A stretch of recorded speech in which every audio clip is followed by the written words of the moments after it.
परमेश्वर को धन्यवाद करते हैं इस समय के लिए। फिर से परमेश्वर ने हमारे जीवन में ऐसा एक समय दिया है ताकि परमेश्वर का वचन को सुनकर हम आत्मिक उत्साह पा सकें, प्रभु का बातों में हम आगे बढ़ सकें। भाइयों बहनों, आज मैं ऐसा एक संदेश आपके लिए लेके आया है और ये संदेश का नाम है अपराध मुक्त जीवन। और कभी कभी हम क्या होते हैं, हमारे जीवन में अपराध और दोष और पाप हमारे जीवन में काम करते हैं और आगे जाने से हमको रुकते हैं। क्या आप शर्म, अपराध बोध, लज्जा, चिंता, डर, निराशा इसी का साथ जीवन बिताते हैं? देखो, बहुत सारे लोग आगे जाना चाहते हैं लेकिन उनका जो अपराध है, अपराध बोध या उनका जीवन का जो ऐसा लज्जा है और ऐसा बातें हैं उनको आगे जाने नहीं देते।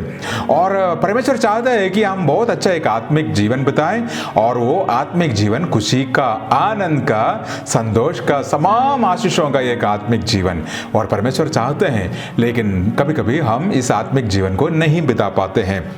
ये अपराध बोध क्या है? जिनका अंदर गिल्टी फीलिंग अगर है, वो लोग कहेंगे मैं बहुत बुरा हूँ, मैं कम पड़ा है और मैंने किसी के साथ दुर्व्यवहार किया है, अपने बच्चों को मैंने अच्छी तौर पर देखभाल नहीं किया है, मैं झूठ बोला है या मैंने किसी को धोखा दिया है। बस मेरा जीवन में इस प्रकार का बातें हैं जो बार बार मुझको परेशान कर रहा है। ऐसा लोग अपराध बोध में रहते हैं।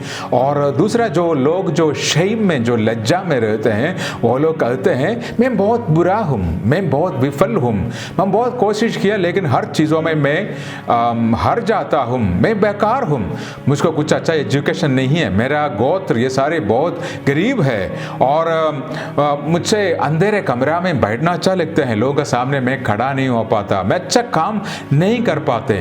हमें से बहुत सारे लोग ऐसा भी है जो आगे जाकर बहुत कुछ नहीं कर पाते हैं। कुछ बातें हमको पीछे पकड़ रहा है।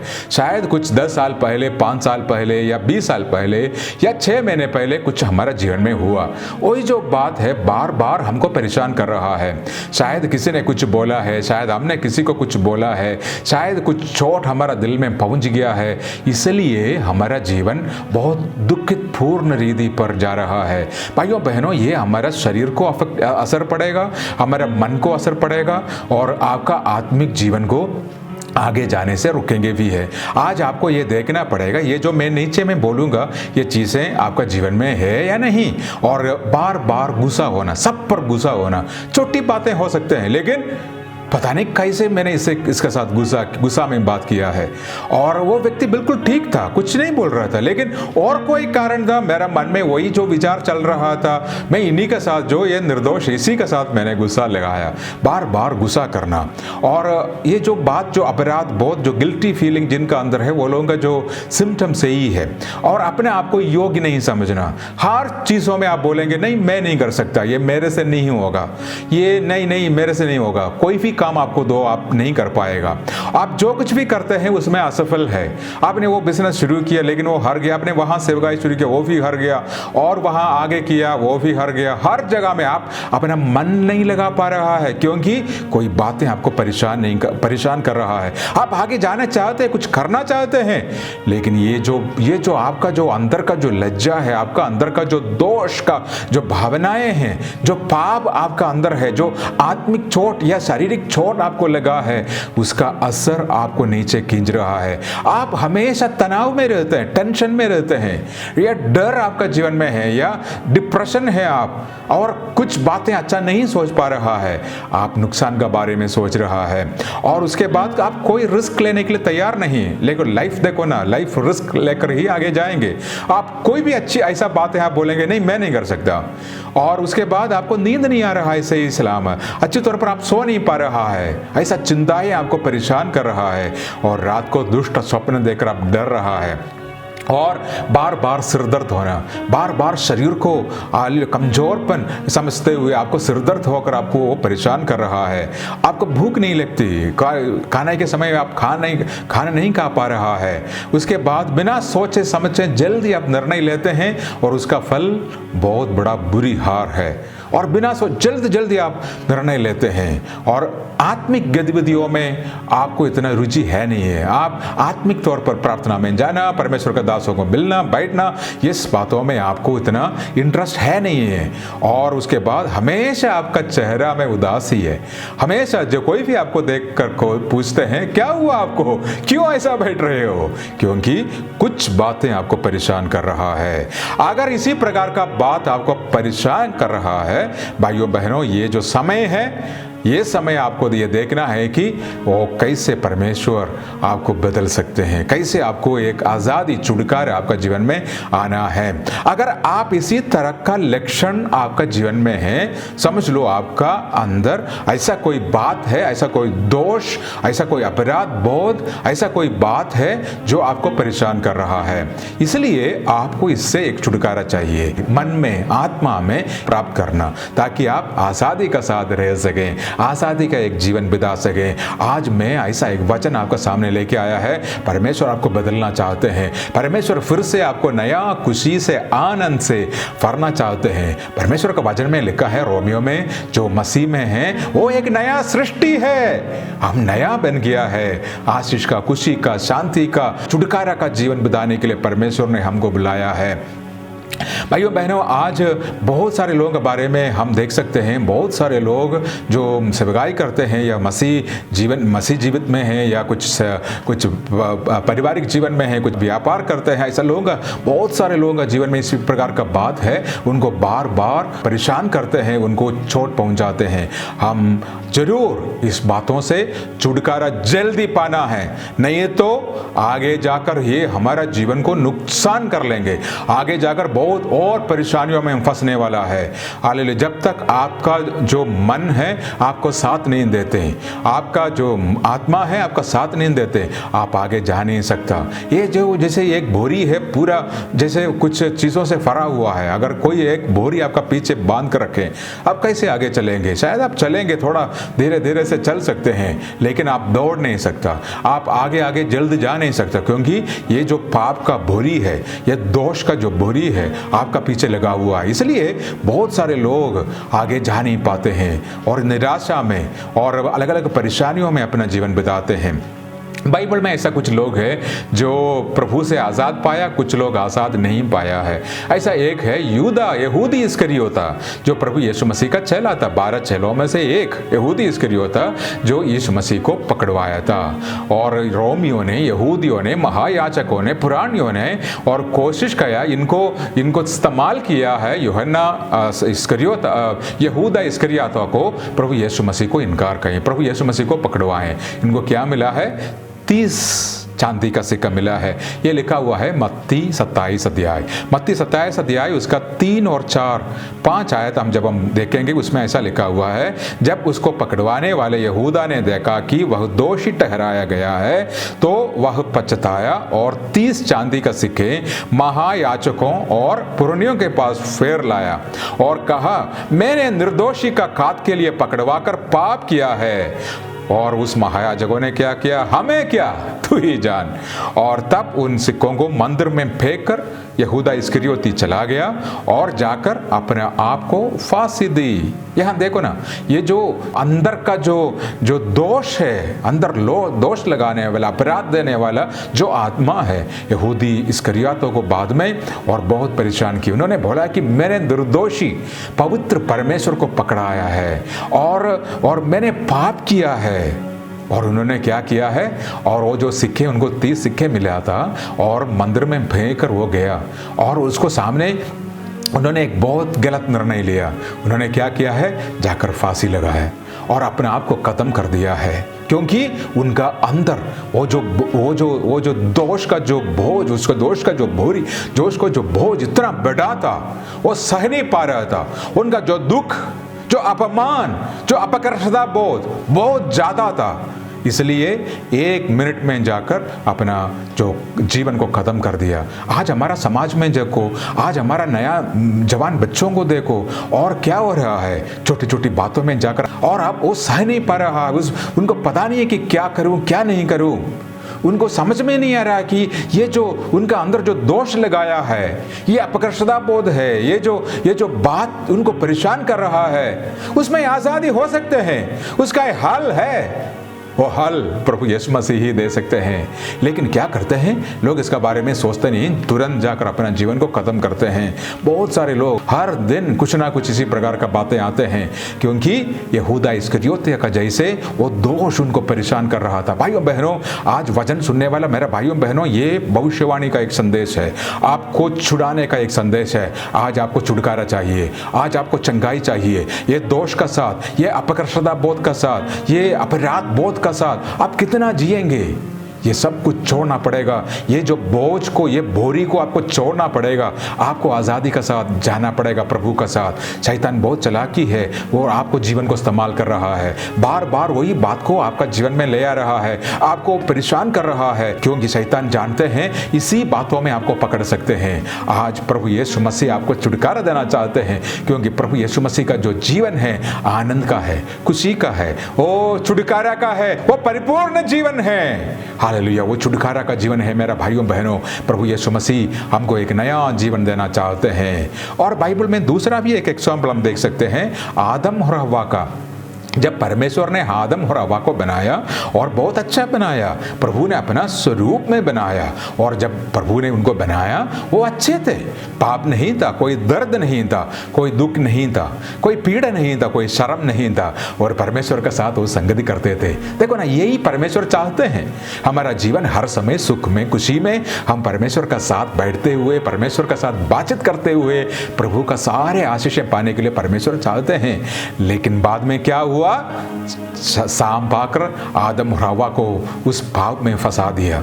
जैसे वो पाप में फंस गया है और लज्जा उनका जीवन में आया है, और वो अपना आप को क्या करना लगा, वो चिपने लगा, और जाकर किसी पेड़ में जाकर चिपकर बैठते हैं। अपराध बोध और लज्जा भय वो उसमें भर गया, और उसको ढांपने के लिए अंजीर का पत्ते से और अपना कपड़ा बनाकर वो पहन रहा है, परमेश्वर से भाग रहा है, वो प्रभु के सामने खड़ा नहीं हो पा रहा है, क्योंकि वो अपराध बोध उनको प्रभु से पीछे खींच रहा है।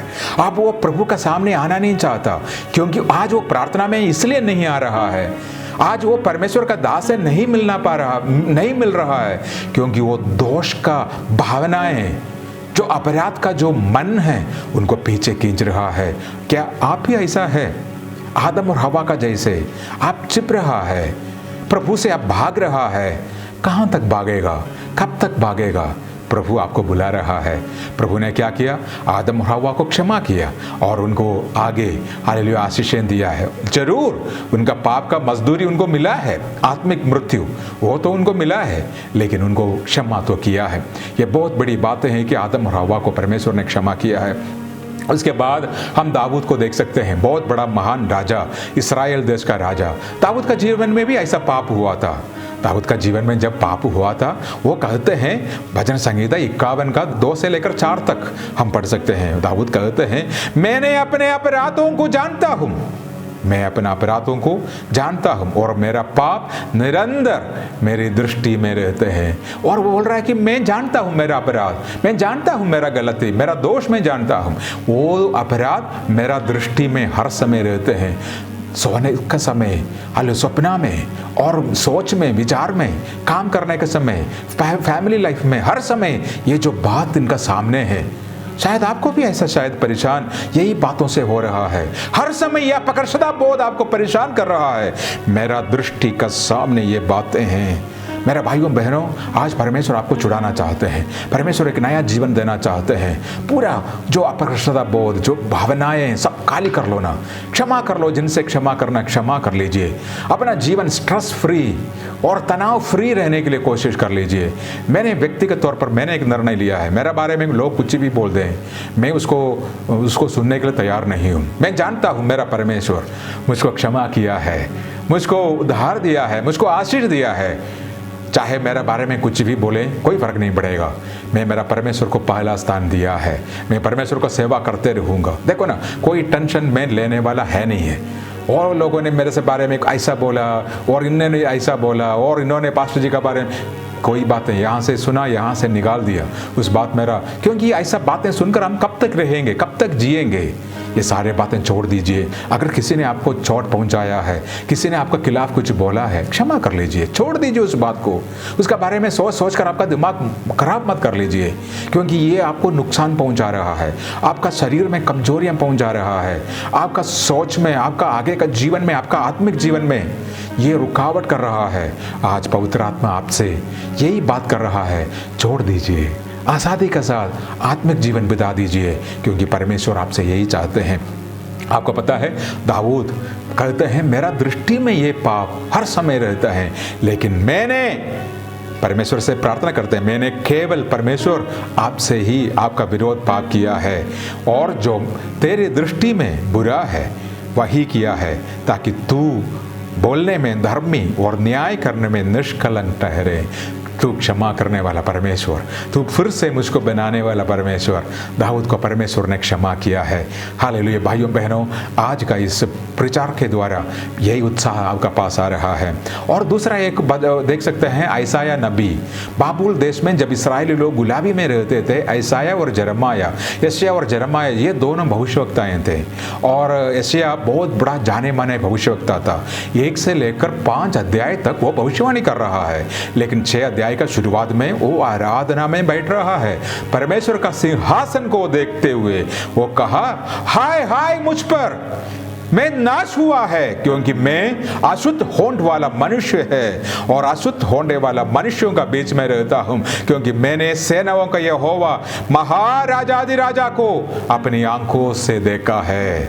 वो जब वो कहते हैं, मैं 5 अध्याय तक भविष्यवाणी करते रहा, सेवकाई करते रहा, अच्छा काम करते रहा, लेकिन 6वें अध्याय में वो कहते हैं, ओ हाय हाय मुझ पर, मैंने पाप किया है, मेरा जीभ से मैंने पाप किया है, मैंने बोलते हुए मैंने गलतियां किया है। परमेश्वर ने उसको क्षमा किया। आगे आप देख सकते हैं, 7 अध्याय से लेकर लास्ट तक वो उनका सेवकाई का दिशा बदला है, उनका भविष्यवाणी का दिशा बदला है। अब प्रभु यीशु मसीह का बारे में, उनका जन्म का बारे में, उनका सेवकाई का बारे में, उनका मृत्यु का बारे में, उनका जीवन का बारे में, उनका स्वर्ग जाने का बारे में वो भविष्यवाणी कर रहा है। हमारे लिए एक बालक उत्पन्न हुआ, ये सारे बातें प्रभु यीशु मसीह का 700 वर्ष पहले भविष्यवाणी कर रहा है। जब अपने आप को प्रभु यीशु मसीह का हाथ में देते हुए, क्षमा पाते हुए, पश्चाताप करते हुए अपना जीवन समर्पण किया, उनका सेवकाई बदला, उनका सेवकाई करने का दिशा बदला है। मसीह में केंद्रित और सेवकाई करने के लिए यशायाह को परमेश्वर ने आशीष दिया। मेरे भाइयों बहनों, आज ये संदेश मैं इसलिए आपको सुना रहा हूँ, क्योंकि परमेश्वर आपको बदलना चाहते हैं, आपका सेवकाई को बदलना चाहते हैं। और आगे हम देखेंगे हम क्या करें। शायद आप ये प्रचार सुनकर बोलेंगे, हाँ मेरा जीवन में भी है, शायद मेरा बेटी के साथ, मेरे बेटे के साथ, मेरे मम्मी के साथ, मेरे पापा के साथ मेरा अच्छा संबंध है नहीं है, मैं क्या करूं अभी। वो जो बात आप बोल रहा है वो सचमुच में मुझको परेशान करते हैं। मैं छुटकारा पाना चाहता हूँ, मैं एक आंतरिक जागृति पाना चाहता हूँ। ये अपराध बोध से, ये जो लज्जित बातों से, ये दोष का भावनाओं में से मैं आज़ाद पाना चाहता हूँ। मैं क्या करूँ? ओके, आपके लिए मैं 3 बातें कहना चाहूँगा। सबसे पहले बात है, मान ले, अपना गलतियों को मान ले। जब आप अपना गलतियों को मान लेंगे, प्रभु आपको आशीष देंगे। दाऊद और भजन संहिता 32:5 में कहते हैं, ये मैं यहोवा का सामने अपना अपराध को मान लूंगा, मैं परमेश्वर का पास जाऊंगा और मेरा अपराधों को मान लूंगा। छुपा कर रखेंगे नहीं, उसको न्यायीकरण करने के लिए कोशिश नहीं करेंगे। मैं ये कोशिश नहीं करूंगा कि मैं सही हूं, तुम गलत है, ये बोलने के लिए मैं कोशिश नहीं करूंगा। मैं बोलूंगा मैं अपराध, मेरा गलतियों को मैं मान रहा हूं, मेरा अपराध को मैं मान रहा हूं। मैं मेरा भाई से क्षमा मांगूंगा, मेरा मम्मी से, या मेरा पत्नी से, मेरा पति से। भाइयों बहनों, छुपाना नहीं, मान ले। अगर आप ऐसा बैठते रहेंगे, अल्लाह परमेश्वर कभी आपको क्षमा नहीं करेंगे, आपका लोग कभी आपको क्षमा नहीं करेंगे। और आपको पता है हमारा सबसे बड़ी प्रॉब्लम क्या है? हम मानने के लिए तैयार नहीं। हम हमारा गलतियों को मानने के लिए हम कभी तैयार नहीं होते। हम बोलने के लिए कोशिश करते हैं कि मैं सही है। हमारा जो ईगो होते हैं, हमारा अगम भाव होते हैं, वो हमको हमारा गलती मानने से रुकते हैं। हम बोलते हैं कि और हमारा गलती मान लिया, मैं छोटा पड़ गया, अब मैं छोटा हो गया है। नहीं नहीं, आपका जो पापों को मानने से आप बड़ा हो गया है दूसरों का सामने, परमेश्वर का सामने। और मैं एक पिताजी के बारे में एक कहानी सुना है, कहानी है, घटना है, पता नहीं, लेकिन बात यही है कि एक मम्मी पापा एक जवान लड़का साथ रहते थे। जब उनका बेटा 15-16 साल का था, वो जवान लड़का, पापा का साथ लड़ाई हुआ उनका। पापा के साथ लड़ाई होते हुए उन्होंने कुछ ऐसा शब्द पापा को बोला जो पापा को बहुत बुरी लगा, चाहे कुछ गालियां होगा, लेकिन वो शब्द पापा ने सुना, पापा को इतना दर्द लगा, पापा ने उनसे बातें करना बंद किया और हर समय उनसे लड़ना और हर समय और उनको नफरत करना। और ये, लेकिन जब बेटा को पता चला कि पापा को दिल में बहुत दर्द है उनके बारे में, लड़का ने आकर पापा से क्षमा मांगा, पापा का पैर पकड़ा, बोला कि पापा जी ऐसा हुआ, गुस्सा में ऐसा बात हो गया मेरे से, क्षमा कर लीजिए। लेकिन पापा क्षमा करने के लिए तैयार नहीं था। और बहुत समय, अब 8-9 साल हो गया, ये जवान लड़का जब उनका शादी का समय में पापा का पास आया, बोला पापा ये कितना साल तक हम ऐसा दुश्मन बनकर रहेंगे, क्षमा कर लीजिए मुझको, अभी मेरा शादी है, आप जरूर जिसमें भाग लेना। लेकिन वो पापा ने उस शादी में भी भाग नहीं लिया। मेरा भाइयों बहनों, मेरा माताएं पिताएं, ये संदेश सुनने वाला मेरा कोई जन आज इसी प्रकार का दर्द का साथ, गुस्सा का साथ, ईगो का साथ अगर आप बैठ रहे हैं, आप बिल्कुल गलत कर रहा है। पता नहीं क्या होगा आपको या अपना लोगों को, अपना परिवार को कल, आज कुछ भी हो सकते हैं। ये नफरत का, ये जो हेट का, ये बुराई का जीवन कब तक रहेंगे? आपको छुटकारा चाहिए, आपको आजादी चाहिए, आपको मानना चाहिए आपका पाप, आपको मानना चाहिए आपका गलती, आपको क्षमा करना चाहिए अपने बच्चों से, अपने मम्मी पापा से, अपने भाई से, अपने बहन से, हमारा कलीसिया के लोगों से, हमारे पासवान से। ये बुराइयों को रखकर, इस बातों को रखकर अपना आप को श्रापित कर रहा है। आप अपना आप को परमेश्वर का आज्ञा से, परमेश्वर का आशीषों से आप अपने आप को इनकार कर रहा है। आप आगे जा नहीं सकता, क्योंकि बहुत बड़ा एक बोझ आपका पीछे शैतान लगा हुआ है। उस उठाव पुत्र, हम देख सकते हैं जब उनको पता चला मैंने गलती किया है, उनका मन में ऐसा निर्णय लिया, मेरे पापा का घर में जाऊंगा, मैं उनसे कहूंगा गलती हुआ है, क्षमा कर लीजिए मुझको, बेटे का जैसे नहीं, नौकर का जैसे स्वीकार कर लीजिए मुझको। वो बेटा अपने गलतियों को मान लिया है। क्या हुआ है? पापा ने उसको आदर करने से भी ज्यादा बहुत बड़ा पद देकर पूरा समाज में बताया है कि आज मेरा बेटा मर गया था, लेकिन आज मेरा बेटा वापस आया है।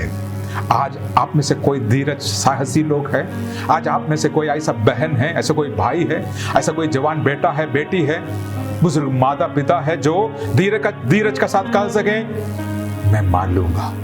आज मैंने सुना है परमेश्वर का आत्मा का आवाज, आज मैंने निर्णय लिया है, क्षमा करो। उठा लीजिए फोन, बात कर लीजिए अपने बेटे से या अपने कोई किसी से भी, उठा लीजिए फोन। शैतान का झूठ खत्म होने दो, शैतान का जो बंधन है आज खत्म होने दो।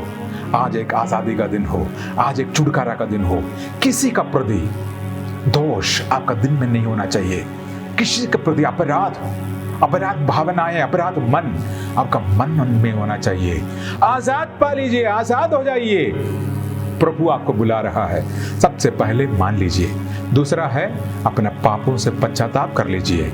सुलेमान राजा जो बहुत बड़ा एक राजा था, नीति वचन 28:13 में ऐसा लिखा है, जो अपने अपराध छिपा रहता है उसका कार्य सफल नहीं होता, परंतु जो उनका मान लेता और छोड़ भी देता है उस पर दया की जाएगी।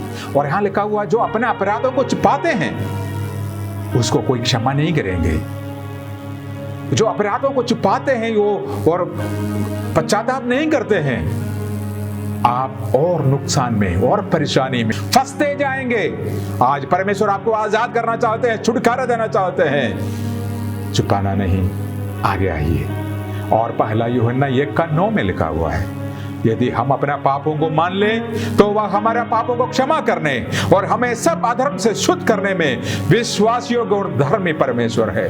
अगर हमारा पापों को हम मान लें, सबसे पहले मानना, दूसरा है पापों से क्षमा मांग लें, पश्चाताप कर लें, और प्रभु यीशु मसीह हमारे अधर्मों को क्षमा करेंगे, हमको नया बनाएंगे। आज परमेश्वर आपको नया बनाना चाहते हैं। आज परमेश्वर आपका पापों से क्षमा करना चाहते हैं। सबसे पहले आपका पापों को मानना, दूसरा है अपने पापों से पश्चाताप करना। जो परमेश्वर से पश्चाताप करना परमेश्वर से, लोगों से पश्चाताप करना लोगों से। तीसरा है भूल जाइए अपना जो पुराना जो बातें हुआ है, भूल जाइए जो पुराना दोष, पुराना लज्जा, पुराना जो बातें जो आपका जीवन में हुआ है, उस बात को भूल जाइए। क्योंकि दाऊद भजन संहिता 32:5 में ऐसा लिखा हुआ है, तब तूने मेरा अधर्म और पाप को क्षमा किया है। मैंने परमेश्वर के पास आकर सारे बातों मान लिया, मैंने प्रार्थना किया, तब परमेश्वर ने मेरा सारे पापों को क्षमा किया है। देखो ना, यही बात आपका जीवन में आना चाहिए। हम में से क्या हमारा प्रॉब्लम क्या होते हैं, हम पहले परमेश्वर के पास आते हैं, क्षमा मांगते हैं, प्रभु 5 साल पहले मेरा जीवन में ऐसा हुआ, क्षमा कर। परमेश्वर बोला कि हाँ बेटे, मैंने क्षमा किया, मैं इस बात को भूल ही गया है। और अब पढ़ेंगे इब्रानियों 8:12 में, वहां लिखा हुआ है, क्योंकि मैं उनका अधर्म का विषय में दयावंत होऊंगा और उनके पापों को फिर स्मरण नहीं करूंगा। परमेश्वर क्षमा भी करते हैं, भूल भी जाते हैं उस बात को, लेकिन शैतान क्या करते हैं, उस बात को फिर से हमारा मन में ले आते हैं और हमारा मन में, हमारा विचार में, हमारा सोच में, हमारा सपना में यही बात ले आते हैं। कहते हैं तूने तो ही किया था, तू तो दोषी है, तू अपराधी है, तू पापी है, तू आगे जा नहीं सकता, तू प्रार्थना नहीं कर सकता, तू प्रचार नहीं कर सकता, तू सेवकाई नहीं कर सकता, तू चर्च क्यों जा रहे हो, तू ऐसा क्यों है। इसी प्रकार शैतान आपको इस बातों, अगर ये बार बार बातें आ रहा है, ये बातें परमेश्वर से नहीं शैतान से हैं। ऐसा बहुत सारे लोगों के लिए मैंने प्रार्थना किया, जो लोगों ने आकर ऐसा, पास्टर जी ऐसा क्यों हो रहे हो, मैंने उनको यही बातें कहा, आप क्षमा मांगो और परमेश्वर से कहो प्रभु क्षमा कर, प्रभु क्षमा करेंगे। उसके बाद आओ अपना मुंह से बोलना, मेरा परमेश्वर ने वो जो 10 साल पहले जो बात हुआ था, मैंने क्षमा मांगा है, मेरा परमेश्वर ने क्षमा किया है, परमेश्वर भी भूल गया है, मैं भी उस बात को भूल रहा हूं। इतना आपको करना पड़ेगा, आपको भूलना पड़ेगा, आपको बोलना पड़ेगा, मेरा परमेश्वर ने मेरा क्षमा किया है। शादी से पहले, शादी के बाद, आप पहले कुछ भी हो, क्षमा कर ले, परमेश्वर से क्षमा मांगे, एक दूसरों से क्षमा कर लें, भूल जाइए उस बात को। अभी आपका काम है वो बात बोलना नहीं, जब आप बोलेंगे वो बात आपका जीवन में आना भी नहीं चाहिए। आप प्रार्थना करना, प्रभु मुझको मदद करना, क्योंकि मैं आज़ादी का साथ हूँ। रोमियों 8:1 वहाँ लिखा हुआ है, जब अगर कोई मसीह में है उन पर कोई दंड की आज्ञा नहीं, क्योंकि वो शरीर का अनुसार नहीं वरन आत्मा का अनुसार चलते हैं। जो यीशु मसीह में है उनको कोई दंड नहीं, कोई न्याय नहीं। आपको परमेश्वर आज़ाद करना चाहते हैं, आपको परमेश्वर एक नया जीवन देना चाहते हैं, एक नया आज़ादी देना चाहते हैं। गलातिया 5:1 मसीह में स्वतंत्रता के लिए हमें स्वतंत्र किया है, इसी में स्थिर रहो और दासत्व का जुए में फिर न जूते। भाइयों बहनों, परमेश्वर आपको आजादी देना चाहते हैं। क्या आप तैयार हैं? आप क्षमा करने के लिए तैयार है? आप अपने पापों को, अपना दोष को, अपने अपराधों को मानने के लिए तैयार है? प्रभु से प्रार्थना करने के लिए क्या आप तैयार है? और आप भूलने के लिए तैयार है? ऐसा है तो आज आपका छुटकारा का दिन है, आज आपका आजादी का दिन है, आज आपका जीवन में परमेश्वर बड़ा कार्य करने वाला है। अगर आप ऐसा है, मैं आपके लिए प्रार्थना करना चाहता हूँ। मैं आपके लिए हालेलुया आज जरूर दिल से विश्वास के साथ प्रार्थना करूंगा। आज परमेश्वर आपको छुटकारा दूंगा। आप में से कितना लोग तैयार है आज प्रार्थना के लिए? अपना आंखों को बंद करें, नया निर्णय के साथ प्रार्थना करें। स्वर्गीय पिता परमेश्वर, मैं प्रार्थना करता हूँ मेरे भाइयों के लिए, बहनों के लिए, मेरे जवान बच्चों के लिए, मेरे बुजुर्ग माताओं पिताओं के लिए। परमेश्वर ये वचन उन्होंने सुना है, आज जैसे मैं प्रार्थना कर रहा हूँ इसी समय हालेलुया वो सारे अपराध बोध, सारे दोष, सारे पाप उनका जीवन से हटा लीजिए परमेश्वर। उनका प्रार्थना को सुन लीजिए परमेश्वर, उनको आज़ादी दे दीजिए परमेश्वर, उनका छुटकारा दे दीजिए परमेश्वर। इसी समय आपका पवित्र आत्मा उनको जीवन में हालेलुया बड़ा कार्य कर लीजिए परमेश्वर। आज से एक नया आनंद का, खुशी का जीवन बिताने में उनको मदद और सहायता कर। प्रभु जी धन्यवाद करते हैं, आपने हमारा प्रार्थना को सुना। प्रभु यीशु मसीह का नाम से हम मांगते हैं, आमीन आमीन। God bless you.